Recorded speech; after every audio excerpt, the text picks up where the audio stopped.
Hello, everybody. Scott Robertson. We are here for our third podcast. I'm joined today by my partner in our podcast, Matthew Rodriguez, and our local guest, Andy Gonzalez. Andy, welcome to the podcast today. Good to be here. Thank you for joining us. Andy, you are, I don't know how to describe you. You've done a little bit of everything, and I'd really like to find out more today as a longtime Selma resident that you are. Take us through, if you would, your origins, your roots, how you came to Selma, how it started, and how we got here today. Okay. As a youngster, I grew up in La Mirada, California, which is in Southern California. It's about 20 minutes from Huntington Beach. And so I grew up there, had my first girlfriend, had all my buddies, my best friend, Ron Ross, and Dad used to like to go pier fishing at Huntington Beach every Saturday. So we'd all jump in his 1959 Apache Chevrolet, and we'd drive over to Huntington Beach, and we'd go skimboarding and all this and all that, and just have a blast. And back then, okay, I'm 70 years old. So we're talking when, I was 13, 14. Back then, Huntington Beach was a grocery store, a liquor store, and Jack's Surf Shop. That was it. And, I haven't been back, so my understanding is just wild and crazy out there now with all the building and everything, which is too bad. But I remember Dad asking the family to come around the dinner table because we're going to have a meeting. And I thought, what's this all about? And he said, well, we're moving. Moving. I'm thinking, Newport Beach? We're going to Fresno. I thought, no, I'm 14 years old, man. You can't do that to me, Dad. And he goes, no, we're going. He bought a house here in Selma. And the reason for doing that was he wanted to be closer to my grandmother, who lived in Sanger. And so I knew what it was like. So we came down in the summers to pick grapes and, do whatever, make a little bit of money. So I knew what the valley was like. And I didn't like it. I wanted to stay back in La Mirada. But I came, and it was the beginning of the summer. So it was the loneliest summer because I didn't have any friends. I didn't know anybody. And I used to spend my time, like Saturdays, I'd go to the theater, which was probably right here. It was next door to this building. I'd go to the theater by myself on Saturdays, try to entertain myself, and spend the summers just, whatever. Sometimes I'd go visit my uncle, and we'd go down to Kings River, and he'd go fishing, and that's how I did it. And then I started school. It was in the 8th grade at Indianola. And that's when I met Cesar Riojas, who became my best friend all during high school. And then it was high school, and then I wasn't a very good student. I was focused on art. I was not focused on anything else. So, when I write, I'm not all that good with English and this kind of stuff. But, art was my passion, and always got Mr. Jim Stevenson always encouraged me. He was my art teacher. Jim Stevenson. And Mr. Carr. Mr. Carr, Alan. Yeah. And he lived right across from my parents at the Bethel. Oh, really? Yes. They were all around each other living there at the retirement home here in Selma. So I adjusted, and then when I graduated from high school, I didn't know what I was going to do. So I remember I had long hair, the whole. And I read an ad in the Fresno Bee. They're hiring over at the Del Webb Hotel. And I thought, I'm going to go look for a job. That's what I'm going to do. So I got my hair cut, and I bought a suit, and I went to the Del Webb Hotel. How old was I? I was probably 18, maybe. Graduated from high school at 17. I was 18. And I was standing in line there as they were doing the interviews, and I remember there was a desk like this, and Andy Reeves, who is in charge of human resources, looked over at me, and I'm standing there with my suit, and everybody was like, no haircuts or, they were all. And he looked at me and he goes, come here. And I walked over. He goes, you're hired. I go, me? Yeah. So I was hired. I was hired. And then, so I went to the kitchen. That's where I was supposed to go. And then I was a dishwasher. So I'm washing dishes. And one day Andy Reeves was walking by and he looks and he goes, what are you doing? I go, oh, I'm working. He goes, no. You're not going to do this. So then I started working as a bus boy. Then I worked as a waiter. Then I worked as a maitre d'. Then I worked as a bellman. Then I worked at the front desk. And then I ended up being a purchasing agent. Wow. I was a kid. I didn't know what was going on. It was just, I'd get the requisitions and I'd fill them out from accounting or from, the chef. Needed this, needed that. So, and I did that. And the owner of the hotel, Mr. Bruno, Joseph Bruno, for whatever reason, took a liking to me. Because I would always respect Mr. Bruno, always respected him. Did whatever he, asked. And then to the point where when his family came down from Pennsylvania, it was Kendra and the kids, I was asked to watch them like a nanny, and I'd take them out to the movies and go wash the car, Andy. And, oh man, 450 SL, a black one, convertible. Can you imagine driving around? That was the ultimate in the 70s, right? Yeah, exactly. The heart-to-heart car. Go out and wash the car, and then came back. Well, all that was good, and then they sold the hotel, and Mr. Bruno was buying a resort in Massachusetts in the Berkshires. It was called the Jug Inn. And he asked if I would go up there and work for him. So me and a friend, Steve Heineman, who also worked at the hotel, we drove up cross country and we went to Massachusetts, to the Berkshires, where the Jug Inn was he was going to buy this resort. And so I was up there for 3 months. And then the deal was, business and this and that, and it fell, and all this and all that. And finally, I just came home. I didn't even say I was coming home. I just got in my car and just drove home. Funny how you needed that paycheck. Yeah, to keep going back in Massachusetts. Right. I was living with the family actually in Doylestown, Pennsylvania, and which was a few hours from, the East Coast is all right there, right? Mm-hmm. You can walk over to New Jersey or whatever. What months were you in? It was in July of 1976. I remember this because I was in Philadelphia for the bicentennial year. Wow. And it was a party. And we were going to make our way up to New York. What a year. To watch the fireworks off the Hudson River. But never made it. They say there are 3 reasons to live back east. They're June, July, and August because then the weather's perfect. But after that, it can get a little hairy during the winter months. It could be humid in the summer, real humid in the summer. But anyways, so I came back home after 3 months, and I didn't know what I was going to do. And so I went to barber school. That's what I'll do. My Uncle Frank was a barber. I'm not going to go to college because I don't have the grades, it's not going to. So I went to barber school, became a barber. I started working at these upscale salons in North Fresno, and then retired. And then I thought, this isn't working for me. And this was a few years back. And so I go, I'm going to go back to cutting hair, but I just want to do men. So then I got a job at a barbershop, old school barbershop. It's still there, right there, the High Life right there off First and Bullard. And and then now I'm retired and I'm focusing on my art and doing some gardening work. Were you doing your art all along?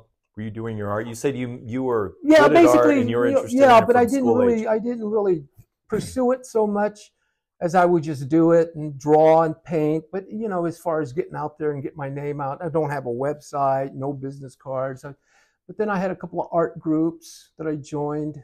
And then when the pandemic hit, because I was a member of Chris Sorensen Studios for 10 years. I had the biggest studio in there. And when the pandemic hit, then I pulled out because there was no sense of paying the rent. They weren't open. They closed for a year and a half. Mm-hmm. So I pulled out and I came home and then started watching Eric Rhodes, who was the publisher of an art magazine, was doing daily videos during the pandemic. And it was only going to last for a month, right? And then it would go away when everything got better. But nothing got better. Yeah. So we kept on doing it, these videos daily. And I'd watch it. And in watching it, there was like everybody could chat. All the people that were watching it could chat. And it was kind of cool, So the girls, there was some girls, young ladies that used to, they used to join daily, and I'd be there daily, and they wanted to form a little group, and they called themselves the Dreamline Artist because it was streamlined videos, so they used, streamlined Dreamline Artist. And there was 7 of them, and they go, they made a little, because this is going to go away, but we want to keep in touch. And they go, what about the guy from California? And I'm going, I'm the only guy from California. Yeah, I'll join. So I was the 8th one. And so we formed the group, and we're still growing. And now we got 3,800 members. Eric Rhodes is the publisher of the magazine. Plein Air Magazine is a member. Michelle Tracy, the executive Where director. Can we find you online? All you got to do is get on Facebook and look at the group Dreamline Artist, and it'll be in Dreamline Artists. Yeah, it's all in there. But Michelle Ellis Tracy is the executive director of the Art Museum in Fresno, and she's a member. And John Bach, who has 4 galleries up in Oakhurst, is a member. And all these, inviting friends and stuff. So it's growing and it's growing. And yeah, we got like 3,800, and they're from everywhere. They're from Japan, Switzerland, Denmark, the Netherlands, Canada. And I've met so many friends that I've never met in person. You know what I mean? And it's great. It's kind of a global community. Absolutely. That's the internet at its best, right. Isn't it? It brings people together that otherwise wouldn't be together. Exactly. And you have some paintings today. Yeah, well, if you could just show us a couple. Let me show you. This is a work in progress, and there's a story behind this one. Sure. Okay, so I have a friend of mine, and it's not done. We got some stages to go. Mm-hmm. So I have a friend of mine who was going to take his wife to Maine because she wanted to look at the lighthouses. When they had it all arranged, they were going to go and blah, blah, blah. And Rick tells me they canceled the trip. They can't make it. A tragedy had happened in the family. The son come down with cancer. So I'm doing this for him. That's beautiful. How's he doing? Yeah, he's hanging in there. But he doesn't know. See, he doesn't know. When I'm done, I'm going to get it framed, and I'll give it to him as a gift to give to the wife. And this is one. I really got into Native American stuff, Yeah. So that's one. Sort of an impressionist. That's beautiful. Riding through the blue cornfields is the title. So. I love the turquoise sky, purple mountain majesty. Yeah. I love how you worked everything in on that. So you're both. Do you have a preference? Do you want to do? Would you rather paint the ocean, or would you rather paint the mountains? For a long time, and I follow the early California painters, what they call the plein air painters, and back in the day, they would go out into the field and try to capture what they call the fleeting light, right? They'd go out in the field and they'd have to capture it where the shadows are and everything as quick as they can.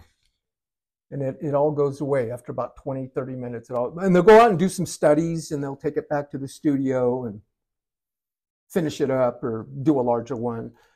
But what really interested me was that back in the day, before it even came to what it is today. It's just blown up with all these artists just doing that. Yeah. And back then, I sort of watched the revival of the plein air, movement in the different communities, in Marin County and Monterey, Carmel, back in Pasadena, the Gabriel Hills. You had William Wendt and all these people that were in the California Art Club. But they were all the masters back then. And then now you got the new masters that I've gotten to know, that are reviving this tradition of going out and painting on site or in the field. And it's gotten big. It's huge now. I mean, there's plein air festivals everywhere. And I'm going to one in Monterey, April the 4th, 5th, and 6th. They're having a plein air festival in downtown historic Monterey. They're going to be out painting the old buildings and everything. And I'm going to go as an observer and not as a painter. And I'll be up for 3 days. And then on the other days that they're not, that I'm out in Monterey, I'll go over to Point Lobos or Garapeta Park and then paint. And probably meet some friends out there that are going, and we'll just go out and paint and so kind of looking forward to that. One of the times that you and I came across each other, I think we started in 2012. Andy doesn't tell you, but he's a Renaissance man. He's not just, he didn't have his career, and he doesn't just, he's not just an accomplished artist, but he's also involved in the community, very involved, and stays on top of the community and community events. He's been active in local politics. So have I. That's how we kind of came across each other 12 years ago. And, that's the beauty I find in SELMA is, you don't necessarily have professional local politicians. You have people who put the community first and then go into politics in order to help the community and to help our people do what they want to do to make our city a better place to live and to work. And in your case, Andy, to display your art and to encourage other artists. And I wanted to ask you, since I'd seen, you've had craft fairs for years in Lincoln Park, and I haven't been seeing those lately. Let's talk about maybe some of the changes recently that have affected that and your perspective on that. Okay. So a few years back, God, time flies, man. It must have been 20, 15 years ago. I used to rent out Lincoln Park, and I used to hold antique peddlers fair. That's kind of like a passion with me because I'm a collector. I collect Indian pottery, paintings, all kinds of good stuff. And I thought, I know a lot of people in the business, so I thought, why don't we do a peddlers fair here in Selma? Why not? And so I looked into it, and first the city said, no, that's not a very good idea. And at that time, Don Tao was the mayor. And I remember he used to call me up and take me out to coffee in the morning. We'd go out for coffee, and he goes, what you need to do, Andy? To get anything done in this town, you need to run for office, city council. I go, you think so? He goes, yeah. So I did. I ran for city council. I lost, but I got Jim Avalos in. I got, I'm not going to mention the name, but I got somebody out that didn't agree with what I was proposing. So after all that, then I approached the city council and I asked them again, would you guys reconsider, and they knew I was serious at the time, right? They go, oh, this guy's serious. So yeah, whatever we can do to help you, Mr. Gonzalez, yeah, you can. That's a good plan.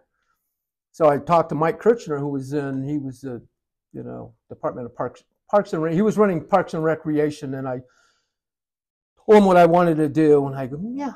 So it's $350 to rent the park, Andy. Okay. Then you got to get your own insurance. Okay.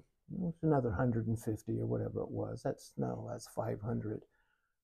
Porta potties, you're going to need those because the restrooms they're not working. Okay. I'll rent the porta potties, another $100, $600. I can rent it, and I got to figure out how I'm going to do this to make it work. Let's just rent out individual spaces to the different vendors, and maybe I can break even.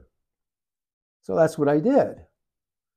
So I did that for a few years, and then finally just gave up on it because it wasn't really growing. The city wasn't helping me or anything like that. It wasn't really taking off. And so, this was a solo project, so I was doing it all on myself. And this is before the internet. This is before Facebook and Instagram and TikTok and all this and all that. It was all, I had to buy advertising in the Selma Enterprise or the Fresno Bee or to get the word out, hand out flyers and all this other stuff to build it up. And it was hard. And it is about, I'd say 6 months ago, maybe not even that. I thought, I'm gonna see. I'm thinking of doing this again. I think it'll work with the Facebook and the social media, and really build it up. And so when I called the city of Selma, it was like, it's going to cost you this. It was some ridiculous price. I can't even remember what it was. And then the vendors, each vendor was going to have to pay $450. Plus, they got to each get a separate business license. And I'm thinking, nobody's going to do that. That's crazy. I mean, I was telling my friends that do these kind of things, like in Clovis, in Clovis this Sunday, they're having the Vintage Peddlers Fair. And I'm going to be out there early in the morning. That place is going to be packed. There are going to be so many people walking those streets and buying their food at the restaurants and drinking their beer at the craft beer places.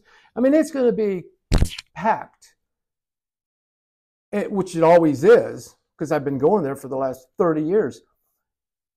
And if you talk to the vendors, okay, so what are you paying for the space here? A little 10 by 10, it's $125. And that's it? That's it. $125. $125. It might be $150 now, but it's like $125, and that's it. And they don't have to get their own business. I mean, it's all under an umbrella of whoever is the promoter, and I think it's the city of Clovis, under Boot, business owners of downtown that are running this show. And they do a wonderful job because they got Big Hat Days, they got the rodeo events, they got all this stuff going on, just constant. And you come to Selma and there's nothing. It's like, man, we got Lincoln Park downtown, we could hold whatever. We got the Pioneer Village. We can also do a lot out there. I don't know. It's just like, and to be honest with you, Scott, I've lived here since I was 14 years old, grew up here, and it really hasn't changed that much other than, well, it hasn't gotten any better, that's for sure. And if you go down, there's people here that, and I put this out on Facebook, news, Selma, no drama. People out there, what kind of business would you like in downtown Selma? What would you like to see? And a lot of them were like, kind of ridiculous kind of stuff, movie theater, or, Sprouts and Ritz, or, all this Applebee's. And you drive through town and there's like, where are you going to put all these places? There's nothing.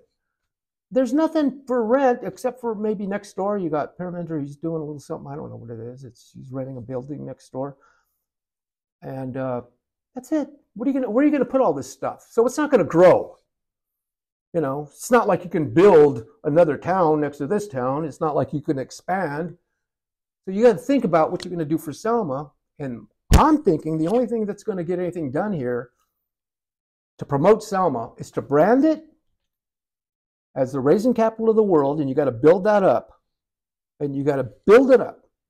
You can't say, nah, that won't. Well, we tried that, raisin capital of the world. No. That's the theme. Raising capital of the world, that's the brand. And then you got to do events here. You got to promote it. So you think that agriculture is the touchstone? Absolutely.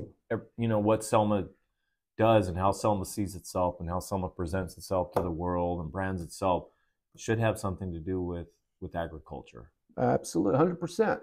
So we're still a rural town. Right. And that's how we started, and that's how we, I live in front of some vineyards where my wife picked grapes. Yeah, exactly. Yeah. We live on the same land where she picked grapes, and now it's homes. Right. And, homes are coming to Selma. Development's coming.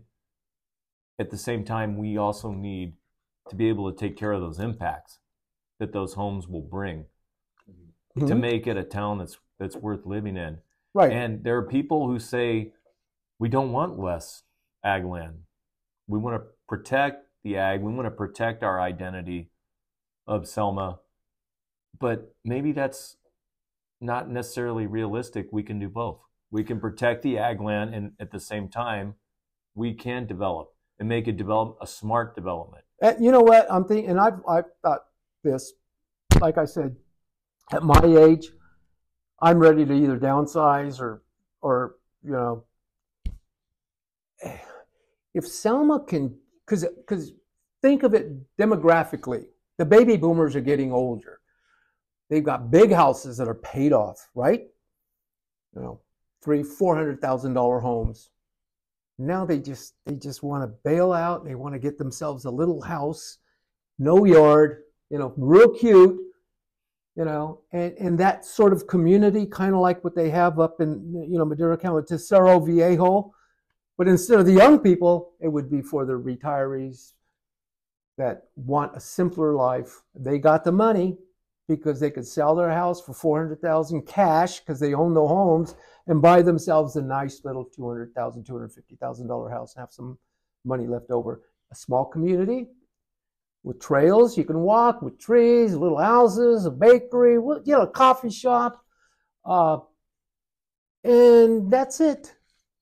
And that would be a good start, I think, for Selma. It would be, and I think a lot of that's not a new idea, but that's not an idea that we have here in Selma because other cities are doing. Clovis is doing it, and other cities. But we let's not fall behind. We got to progress, and go forward. So yeah, housing is important. A lot of these the ag, they're pulling up the almond trees because they're no longer. First it was the raisins and then the almond trees, and now they want to plant pistachios. It's always that, you know what I mean? What's interesting, Andy, is there's a business improvement district downtown now that Selma's never had before. It's an organized group of business owners downtown. And what downtown didn't have before was a group of people that could go to City Hall and say, hey, we're downtown. We need to do more downtown. We need to do this. We need to do that. Now we have a collective group of business owners downtown who can actually go to and have one voice when they go to the city and the city administration and the city council to ask for things. And, recently, I know you've been down, you've noticed the city in the purpose was good, which was to make the sidewalks safer. But when they made this couple of the sidewalk sections safer, they ripped out all our trees downtown. They ripped out our cafe lights, which gave downtown a charm. And really, I think, puts Selma on the map at night for people strolling down, couples strolling down, and people who wanted to, go to the shops that are still open around here, go to the restaurants, and on 2nd Street and High Street, they're gone. And so, the business improvement district, hopefully that will be an objective of the bid, and hopefully with the elections coming up in November, that'll be, and from my perspective, a position that the people who make it on the city council they really rally behind in order to bring our downtown back, because I think you need that ambiance. You need that charm. You go to Clovis and Kingsburg, Hanford, they've got that downtown. Right. And at the same time, your craft fair, other people who want to have pop-ups. You've noticed the last couple of years, we had young people in Selma. We had a real renaissance of younger people going downtown Lincoln Park around their homes and just doing these events where, you know, kids could bake pumpkin bread. They could come out. They could bring their wares out. They could bring their photos out. They could bring their paintings out. They could bring their baby clothes out.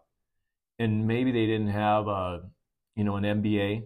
Maybe they didn't have a brick and mortar behind them, but they just wanted to learn business and they wanted to do it and they wanted to sell some extra money. And they wanted to all get together and have that cool vibe where people would get together. And inevitably, they were all from around here. Many and most of them were from around here. With what you're talking about with that permit, and this came into being within the last couple of years, they have not done anything. You know, you had Jasmine Plaza, you had Samantha Lopez. They're Selma people, Selma young women who were real organizers for these downtown pop-ups. They can't do that anymore because it's just economically, it's just too expensive. Right. And I really think that we need to get back as a city and take a look at these special event and these permit fees, and we need to lower them. You know, I don't know anything about the local government here. I don't know who sets those prices, and you know. But when I made the call, it was like, oh, you're going to have to talk to Planning Commission, and I go, you have to talk to Planning Commission for? You know what? I've been getting the runaround here. All I want to do is do an event, right? For the city of Selma. They're going to get the revenue. The way I look at it, Scott, is the park is sitting out there empty. Pioneer Village. Oh God, that was something. It could have been something great. And they dropped the ball on that. I remember back in the day, you know, I walked through that. It was bad. I walked through those. The Vincent House, the mansion out there, and the church, and everything else was just dilapidated and just, oh God, what a mess! It was horrible. And I remember I had the city council. I think I mentioned back then. It was like I got them all like, oh my God, yeah, because I said, man, my uncle Art would turn over in his grave if he saw what was going on over there. Was that your uncle? Art No. Gonzalez? He wasn't. I just said that. You really are. And they were like, that's a good one. But you know, there's so much they can do out there. Maybe a little like, what's the place when you're driving up to Monterey and you stop to get a cup of coffee there? Casa de Fruta? Casa de Fruta, a little Casa de Fruta right there. You know, a little farmer's market, some stuff going on. People are traveling, going from Los Angeles to San Francisco. We're right in the middle. They could stop, have dinner at Cattleman's and Casa de Fruta, our own little raisin whatever, you know. I don't get it. So we got Matthew Rodriguez with us. Yeah. He's our next generation.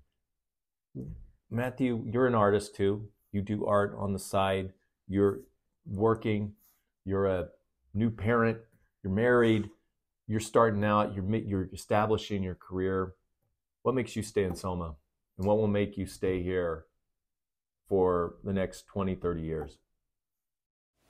Well, I feel the one of the biggest reasons I stay in Selma is just the camaraderie, I guess, the people that I've met along the way, the tight-knit community that we have. So that's one aspect. It's a good aspect that I like cherish all the time. When you get to know people around you, you want to get to know your neighbors, you want to get to know whoever's there. And everywhere I've gone in Selma, in places I've lived, I've always got to know everybody around there, and I got to know a lot of people in the community, business owners around my office now downtown. I like that aspect of here. The thing that's holding, or I guess holding us back, or what I feel is holding us back, is where we go from here. How do we develop? How do we get to to be that, like Andy said, the middle of California, really, because you're 3 hours away in Selma, Fresno area. You're 3 hours away from everything. Yeah. And you're less than 3 hours in some cases. You're an hour away from the largest trees in the world. You're an hour and a half away from the beach. You're 3 hours away from one of the largest cities in America, and then the other away 3 hours, there's another couple cities. What else can you ask for? We're the midpoint between Visalia and Fresno. We're the midpoint between Madera and Tulare. There's all these places that we'd be considered the midpoint of. But what do we have to incentivize people to stop besides the Dutch Bros? And what and that's a good one. What unites us, though? I mean, this business improvement district, the city got a grant for the bid to do a downtown revitalization program. And one of the main elements of this revitalization program is, what is the identity?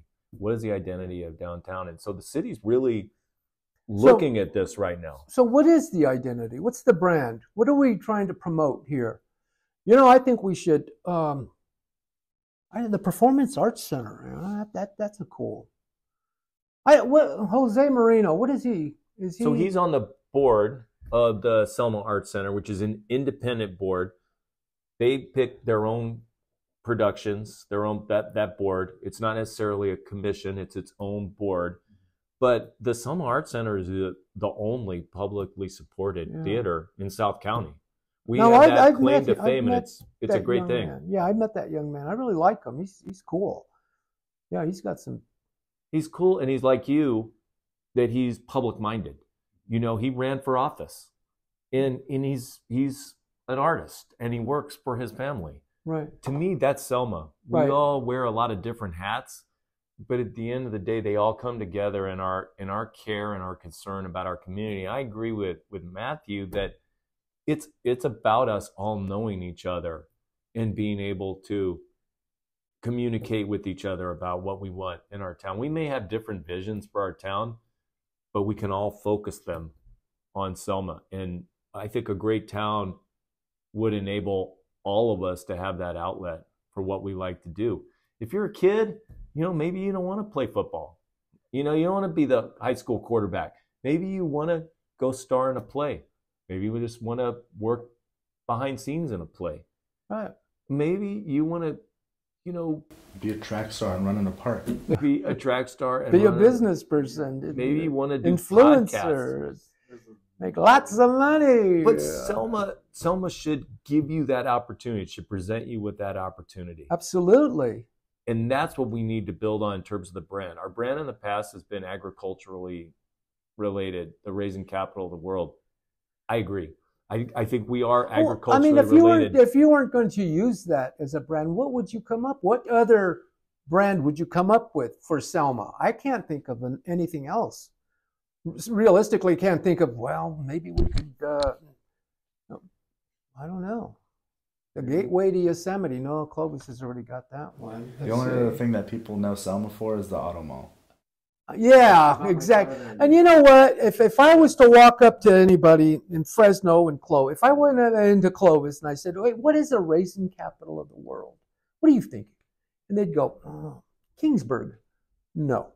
Fowler? No. Selma. They don't know that. If I had a little business downtown here, I'd introduce that. I'd have chocolate-covered raisins. I'd do raisin whatever, that would be the whole theme. And you can expand on that. Absolutely. You have artists. Look at Casa de Fruta. They've taken fruit and they've turned it into gas stations and restaurants and gift shops and wine and a location. Peacocks galore.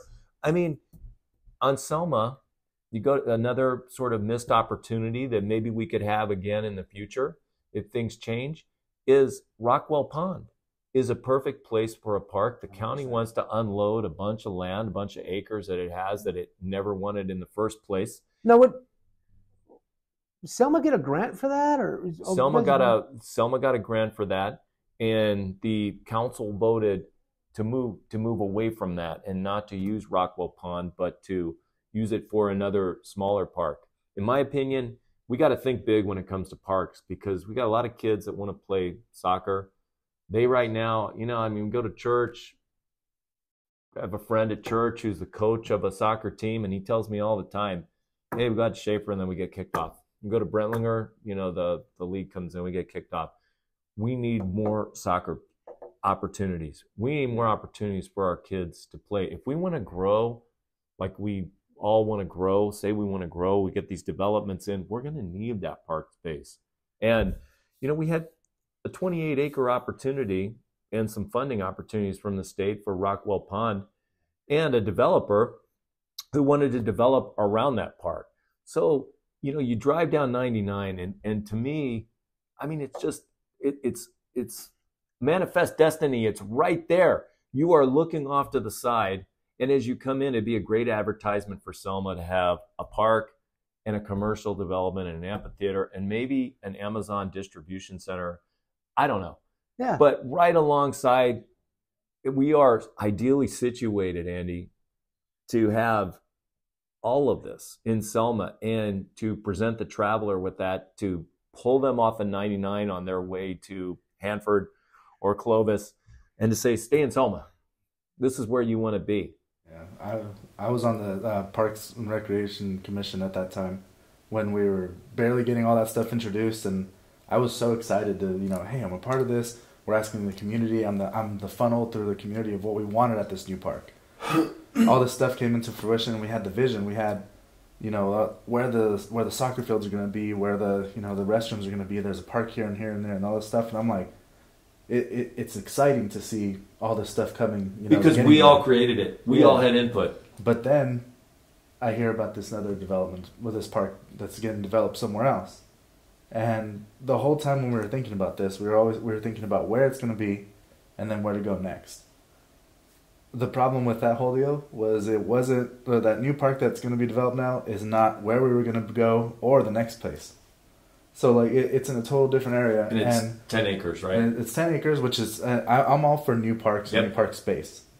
However, the location is in a place where we're overserved with parks already. And it's going to bring that, however, we're going to have this issue where half the city is going to have to travel to the 10 acres on the other side of the city. Where one side has, there's a whole, and I went over this with Mike at the time, and he was kind of showing me how it worked before this was even thought of. He was showing me how, where we plan parks for, to serve certain areas and where they're supposed to go, so that somebody's never too far from a park or too far from green space. And I was just so upset that my side of the city that I grew up in, the kids who are going to grow up there next, are not going to have that park, you know, that we've always envisioned, that we were setting up for, and you know, the city took a way different turn. Like, it was out of the blue in my head. We had this whole complete vision that it was going to go, you know, that park was going to get funding there. The funding was spoken for, and then moved to this other developmental park. And it's a bittersweet feeling, because it's bitter in the fact that we diverted from the plan that was going to best serve the community. But sweet, and also the fact that, you know, there's another park coming in, and I'll take any parks in Selma. Yeah, you know, and that's where we're at. Rockwell Pond. I used to, back in the day. Here's another part of my story. I belonged to the Fresno Bass Club, so I did a lot of fishing. Had a lot of boats, you know, this fishing tournaments, this that. But I can remember going to Rockwell Pond at night, and it was dark, and the full moon was out, and I'd get my little floating tube with my, and I'd sneak in there, and I'd get in there, and I'd go in there, and I'd park the car alongside the freeway, and then go in, do some bass fishing, catching big bass. And I could remember, hey, you out there, get back over here. I'm a patrolman. So, and I always thought, man, this could be something, man. You know, you can go, you're big enough to go windsurfing, you go fishing, you know. And it's a recharge basin. Kayaking, all kinds of stuff. So much groundwater. And I don't get it. Yeah, that was cool. I'd have that whole thing to myself. So you can't develop it, and you can't put a mall there. Why not put a park there? Absolutely. And, you know, green space is always good, but like Matthew was saying, there's a book out, I don't know if you've ever there's a good book that everybody should read that's into politics, but it's The Rise of the Creative Class. I don't know if you've heard of it or not. I mean, but they talk about parks, you know, and they talk about how it's good for the community. And yeah, it's just a really good book. And I think everybody in government, in local government, it'd be good to read. The Rise of the Creative Class. It's a great reference. Yeah, we'll definitely have to read that. And it's a good book. We're talking to our next generation, and I love Matthew listening in on this conversation, and the rest of the community listening in on this conversation, because I think it's so important to have these conversations in the first place about where Selma is going. And Selma, let's face it, is at a pivot point right now, trying to find that identity. We don't want to get it wrong. Yeah. We want to get it right. But I think another compelling point Matthew made was input from the citizens. We want to make sure that all of us have input on this branding. That doesn't come from a PR firm. It doesn't come from just a couple of people, but it organically grows from the community, like vineyards themselves. Yeah. You know, it should be something that's natural and not forced on our community. We don't have to try to be anything. We are Selma. Yeah, and I was also thinking about this, Scott. I think this is very important. Really important, as a matter of fact. But with all the graffiti going on, right? I don't know if there's a war between these two gangs, but the graffiti is going up. And I remember driving down Wright Street by the high school, and Pete Israelian was out there spraying over some of the graffiti. So I stopped and we chatted and we talked. And he remembered me from years past when I wrote a letter to the Selma Enterprise because of all the graffiti back then, years ago. I would drive from my house on Tammy Lane into town, down Wright Street, and there was all this graffiti. And the city of Selma would come in and paint over it with all this different paints and all this. It looked like a quilt, a mishmash. It was actually looked worse than the graffiti itself, right? So I would drive, and this came to my mind. I go, you're not going to see this in Clovis. You won't see this. What if I was a young parent with kids that were thinking of moving to Selma from Southern California or San Francisco, where the cost of living is so high they want to come to the Central Valley. Let's go check out Selma. And they drove around and they saw the graffiti in front of the high school. No, we ain't moving here. There's gangs here. So now I wrote a letter to the Selma Enterprise, and the next day I drove down and they were cleaning it up. They cleaned it up, and it was the city manager, and it was the chief of police, and it was the Bob Weaver, who's in charge of, those guys that go around. Public Works, there you go.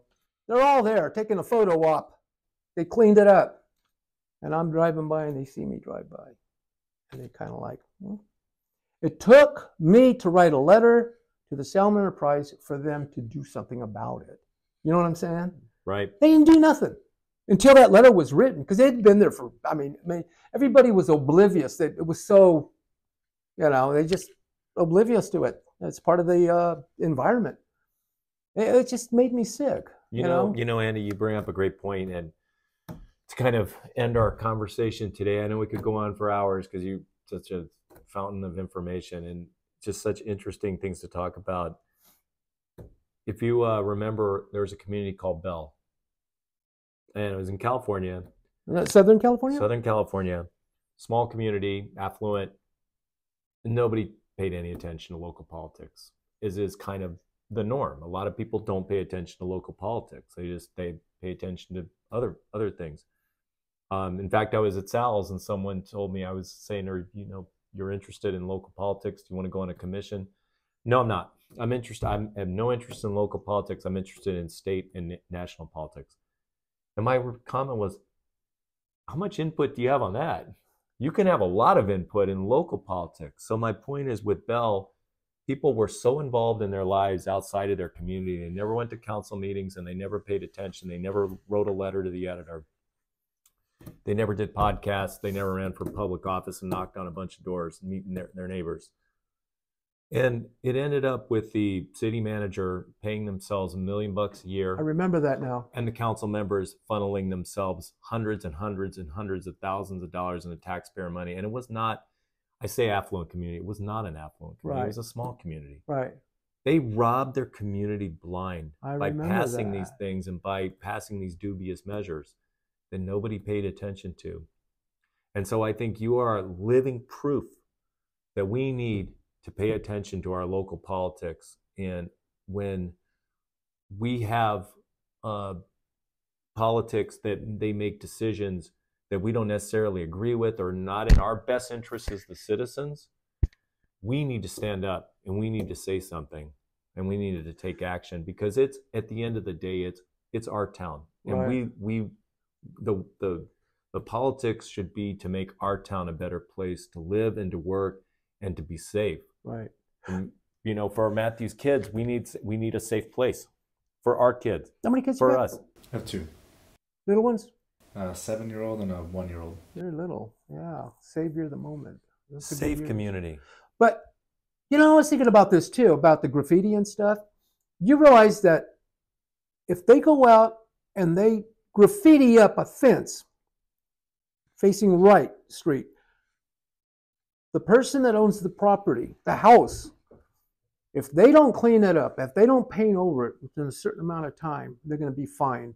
The Selma Police Department is going to fine them because we don't have a graffiti abatement group or somebody that go around and clean that up like they do in Fresno. And I don't understand why they can't budget enough money to hire somebody that goes around town. Yeah. But they could spend, you know, all this money at the, and then, you know, I'm not trying to take away from the animal shelter, but man, the money that they're receiving over there as far as, you know, compensation to run an animal shelter, why don't you just take a little bit of that money and put it into cleaning up the graffiti without the homeowner having to, you know, which I don't think is That's right. exactly why we citizens took over the animal shelter in 2013, ran it ourselves until the city took it over. And now they're putting a lot of taxpayer money. They put it back on the police department. And the PD, it's all the liability is back on the city. Before, when it was the citizens, us citizens who ran the animal shelter, the citizen group, the local nonprofit group took on all that and all that expense. And that should be something that we, the citizens, decide on. Right. And that's why it's so important to be like you and to have this civic-minded awareness, to be like Matthew and have this civic-minded awareness, to know where we live and to take an interest. And especially as we come near November, no matter how you vote, do vote. Make your vote, because it will really count. And especially it'll count locally where you live. So I want to thank you, Andy, for coming out today. So nice to talk with you. My pleasure. It's Always nice. good to I good want to to commend see you for doing such a good job as a mayor. Well, thank you. Yeah. Appreciate that. We're all in this together. It's nice meeting Matthew. Matthew, thanks And we'll organizing this. talk again. Looking forward to it. Yeah. Thank you. Thank you. Thank you, everybody. Thank you for watching.